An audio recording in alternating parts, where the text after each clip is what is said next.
जय हिंद मेरे प्यारे साथियों, कैसे हैं आप सब। आशा करता हूं कि आप बढ़िया होंगे। आज की इस वीडियो में आपको बताएंगे कि मध्य प्रदेश पुलिस कांस्टेबल में आखिर कौन कौन से दस्तावेज आपको लगने हैं। ये दस्तावेज आपको पहले ही तैयार करके रख लेना। पहले तैयार करने के लिए इसलिए बोल रहा हूँ कि लास्ट टाइम आपकी भर्ती जो 2023 में हुई थी, जिसका रिजल्ट 2025 में आया था, तो उस समय जब फिजिकल हुआ था उस समय स्पष्ट कहा गया था कि फॉर्म भरने के अंतिम तिथि के पहले के दस्तावेज होना चाहिए। मतलब अभी की डेट में, अभी तो 2025 में भर्ती आई है, इसके फॉर्म भरने की लास्ट डेट जो है 29 सितंबर है। इससे पहले के सारे दस्तावेज होना चाहिए, क्योंकि कहीं ना कहीं जो आगे चल के आपको दिक्कत ना हो, इसलिए मैं पहले आपको बता दे रहा हूँ। क्योंकि लास्ट टाइम जो है बहुत ज्यादा परेशानियों का सामना करना पड़ा था। जो लास्ट टाइम डेट थी 29/7/2023, शायद तक यही डेट थी। इससे पहले के सारे दस्तावेज होना चाहिए। मतलब फॉर्म भरने के जो अंतिम तिथि है उससे पहले के सारे दस्तावेज होना चाहिए। उसके बाद ना आप रेडी करें, क्योंकि कहीं ना कहीं पिछले बार जो हुआ था, लड़के लोगों ने जब लास्ट डेट जो थी फॉर्म भरने की, उसके बाद जो है लड़के लोगों ने तैयार करे थे दस्तावेज। या रोजगार पंजीयन की बात करूं, या आप जाति प्रमाण पत्र की बात करूं, या ईडब्ल्यूएस सर्टिफिकेट। देखो, ईडब्ल्यूएस सर्टिफिकेट आप भर रहे हैं तो पहले तो आपका कहीं ना कहीं वैलिड होगा, तभी आप फॉर्म भरेंगे। ठीक है। तो कहीं ना कहीं आपको जो है लास्ट डेट के पहले के सारे दस्तावेज होना चाहिए। ठीक है। तो मैं बता देता हूँ आखिर कौन कौन से दस्तावेज आपको लगने हैं, ताकि जो है आगे तक आपको दिक्कत ना जाए। ठीक है। तो पहला है आपका 10वीं और 8वीं की जो है आपका मार्कशीट या जन्म तिथि प्रमाण पत्र। ठीक है। इसको जो है जन्म प्रमाण पत्र भी बोलते हैं। लोग जो है बहुत ज्यादा कंफ्यूजन होते हैं।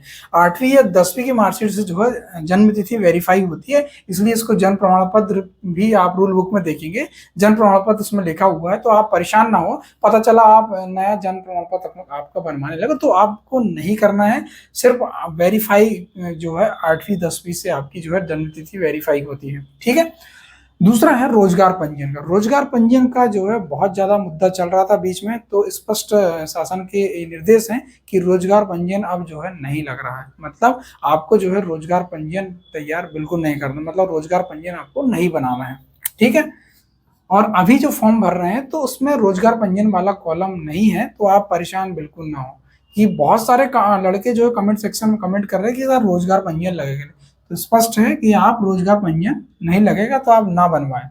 अब बात आती है कि जाति प्रमाण पत्र।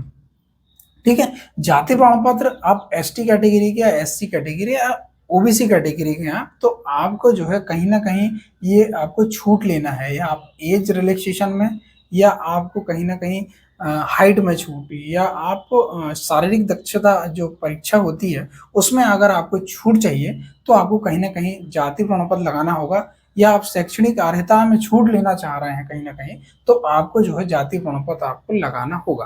ठीक है। तो कैटेगरीज आप देख लिए।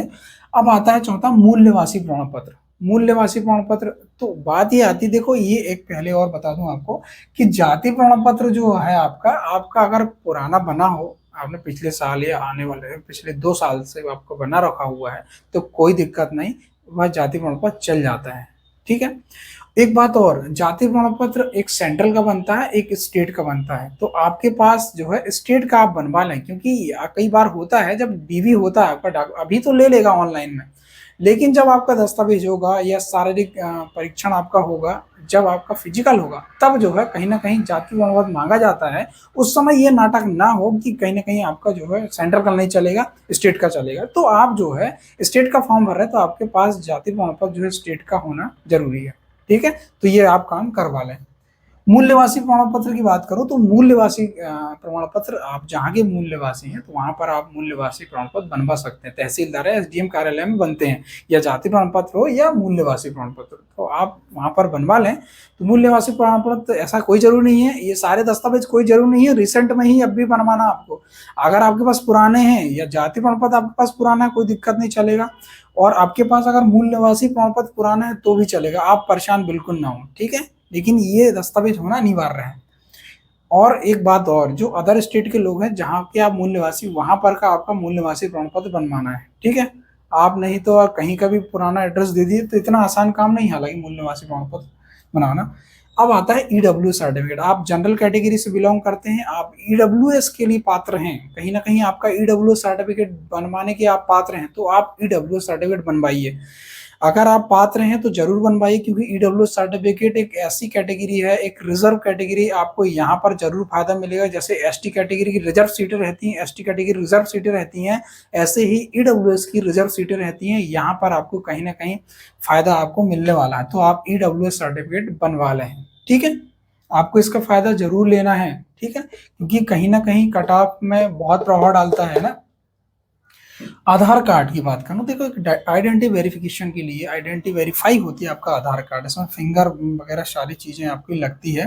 ठीक है, आधार पंजीयन वगैरह आप करवा लें, तो ये जो है आधार कार्ड आपका लगने वाला है। इसमें जो है कहीं ना कहीं अगर एक बात और है कि आपके जो है दस्तावेज में अगर कहीं करेक्शन करवाना है तो आप अभी करवा लें। जैसे आपकी 10th की मार्कशीट है, 10th की मार्कशीट के आधार पर आप आधार कार्ड को करवा लें। ठीक है, कुछ ऐसी मिस्टेक होती हैं, देखो कुछ जैसे अगर आपका नाम में पूरी सरनेम नहीं लिखी हुई है, जैसे आपका नाम है रोहित कुमार, तो आप निश्चिंत रहें, आपको जो है कहीं कहीं डीबी में आपको कहीं ना कहीं बाहर नहीं करेंगे, आप निश्चिंत रहें। आप ये परेशान ना हो कि पूरा नाम नहीं लिखा, लेकिन आपका नाम गलत नहीं होना चाहिए।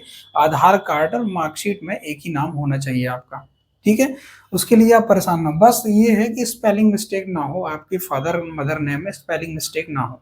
ठीक है, तो आप जो है अपना नाम, ठीक है, अपना नाम 8वीं या 10वीं की मार्कशीट के आधार पर आधार कार्ड में आप चेंज करवा लें। ठीक है, आधार कार्ड आप करेक्शन करवा लें, 1 हफ्ते के अंदर जो है आधार अपडेट हो जाता है। ठीक है, ये हो गया। अब आते हैं ये होम गार्ड के लिए या नगर सैनिक के लिए। इसमें जो होम गार्ड कार्यालय में 3 साल की सेवा अवधि बनती है आपकी, उसका सर्टिफिकेट बनता है। 3 साल की आप सेवा अवधि हो गई आपकी, तो उसका सर्टिफिकेट आपको वहां से बनेगा। ये सर्टिफिकेट आपको जो है बनवाना अनिवार्य है। ठीक है, ये है एक्स मैंने भूतपूर्व सैनिकों के लिए सैनिक कल्याण बोर्ड। हर जिले में एक सैनिक कल्याण बोर्ड होता है। सैनिक कल्याण बोर्ड से आप जो है यहाँ पर आप सर्टिफिकेट बनवा लें, क्योंकि कहीं ना कहीं सर्टिफिकेट आपको लगना है, तभी तो आप कहलाएंगे, या आपको यही तो वेरीफाई करेंगे आपकी नहीं मैं भूतपूर्व सैनिक हूँ। तो सैनिक कल्याण से आप जो है आप अपना सर्टिफिकेट बनवा लें। ठीक है, एक और आते हैं शासकीय सेवक।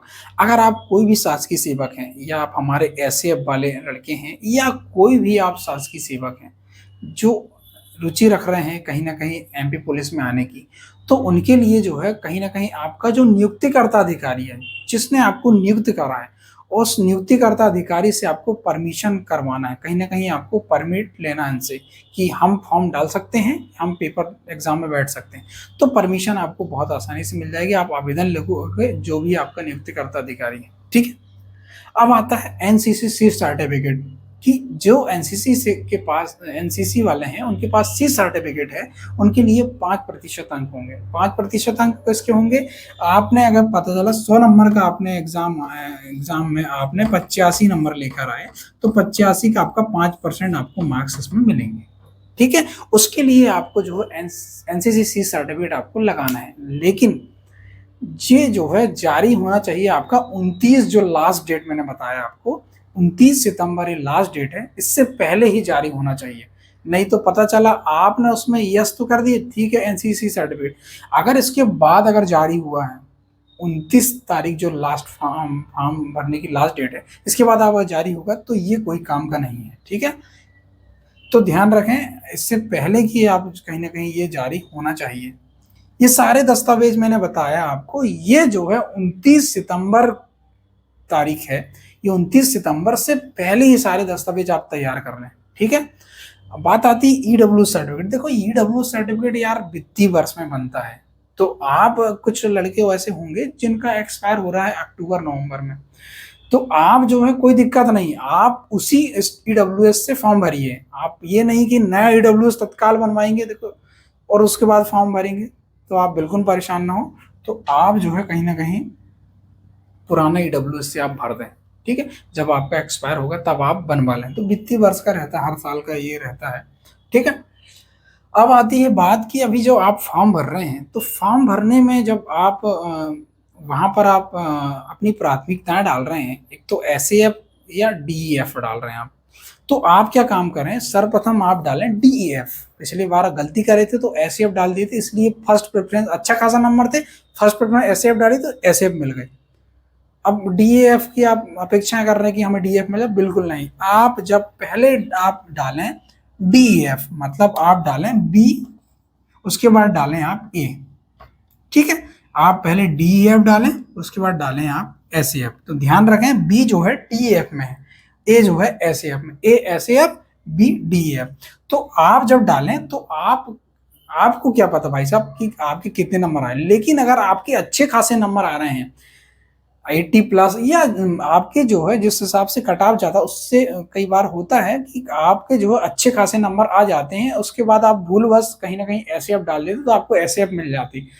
तो आप जब ऊपर से नीचे तक आप डालेंगे, जैसे आप देखो आपने DEF डाला, उसके बाद SEF डालेंगे आप, ठीक है।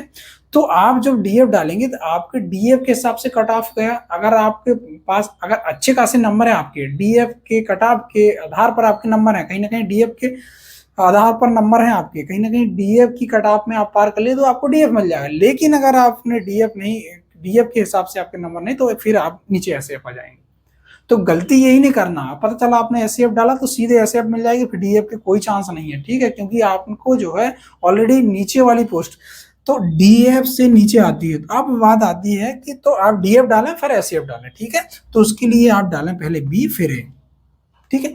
अब बात आती है कि जिला के लिए आप ध्यान रखें, जिला में जब आप डाल रहे हैं तो आप जो पास वाले जिले डालें, और इसमें आपको डालना जीआरपी आती है DEF के अंतर्गत, जिला कार्यपालिक बल के अंतर्गत आती है, ठीक है। तो इसमें आप क्या काम करें, आप डालें जीआरपी आप तीनों DRP डालें। जैसे मैंने बोला आपको कि पहले B डालें, मतलब DEF डालें, फिर आप SEF डालें, ठीक है। उसमें भी आप जब आपको प्राथमिकता डालनी है तो आप GRP डालें, GRP Jabalpur, GRP Indore, GRP Bhopal, ये 3 GRP आपने ऊपर डाल दिए। उसके बाद जो भी जिला आपके नजदीकी जिला, इर्द गिर्द जिला, वो डाल दीजिए आप, ठीक है। कुछ लड़के को देखा मैंने अभी एक लड़के का फॉर्म भरा था, तो उसने मेरे को PDF भेजा, तो उसने ये क्या काम करा, उसने DEF तो डाल दिया और उसके बाद SEF डाला, लेकिन गलती ये करा उसने कि उसने जो GRP डाला तो बहुत नीचे DRP डाल दिया। उसने अपने इर्द गिर्द वाले जिले डाला, उसके बाद GRP डाला। तो भाई ठीक है, अच्छे नंबर है आपको तो आपको GRP मिल जाएगी, अच्छी पोस्ट, GRP भी अच्छी है तो GRP मिल जाएगी आपको। अगर GRP नहीं मिले तो DEF जिला वाला मिल जाएगा आपको, नहीं तो फिर SEF तो मिलना ही है आपको, ठीक है। तो दोस्तों ये था जो आपको बताना बहुत जरूरी था कि बहुत सारे लड़के अभी गलती करेंगे, और आपको जो सारे दस्तावेज तैयार कर लेना है और बिल्कुल बिंदास रहिए आप, कोई दिक्कत नहीं जाने वाली। अगर कहीं भी दिक्कत होगी आपको, निश्चित आप मुझे कमेंट करें, कहीं भी डॉक्यूमेंट संबंधी कहीं दिक्कत हो रही है, ठीक है दोस्तों। तो ये था वीडियो, अगर वीडियो अच्छा लगा हो तो लाइक जरूर करेंगे और अन्य दोस्तों तक शेयर जरूर करेंगे, और मेरे चैनल को सब्सक्राइब जरूर करेंगे और बेल आइकन जरूर दबाएंगे, क्योंकि और भी वीडियोस आप तक मैं पहुंचाता रहूंगा और हमेशा आपको मोटिवेट करता रहूंगा, और हमेशा आपकी हेल्प के लिए मैं हमेशा आपके लिए तैयार रहूंगा, ठीक है दोस्तों। तो ये था वीडियो, जय हिंद, जय भारत।